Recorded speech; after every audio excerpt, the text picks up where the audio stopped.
رمضان کے پہلے عشرے کا ایک مرتبہ رسول اللہ صلی اللہ علیہ وسلم نے اعتکاف کیا، پھر دوسرے عشرے کا کیا، پہلے عشرے کا مکمل ہونے کے بعد پھر دوسرے عشرے کا ساتھ ہی اگلے عشرے کا شروع کر دیا۔ پھر رسول مکرم صلی اللہ علیہ وسلم رمضان المبارک کے آخری عشرے کا ہمیشہ اعتکاف کرنے لگ گئے۔ آپ نے کہا میں نے رمضان کے پہلے عشرے کا اعتکاف کیا، اس میں لیلۃ القدر کی رات نہیں ملی، پھر دوسرے عشرے کا اعتکاف کیا، اس میں بھی لیلۃ القدر کی رات نہیں ملی۔ پھر رسول مکرم صلی اللہ علیہ وسلم نے تیسرے رمضان کے عشرے کا اعتکاف ہمیشہ ہی کیا، اور اللہ رب العالمین نے لیلۃ القدر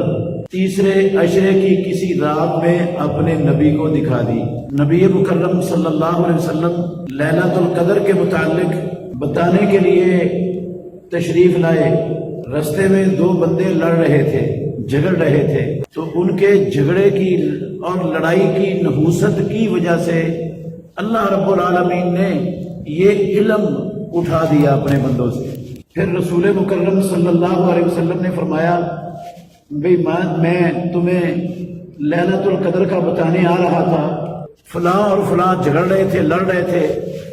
رب العالمین نے لیلۃ القدر کا علم اپنے بندوں سے ہی اٹھا دیے، اب تم التمسوها فی العشر الاواخر، لیلۃ القدر کی رات کو آخری 10 دنوں میں تلاش کیا کرو۔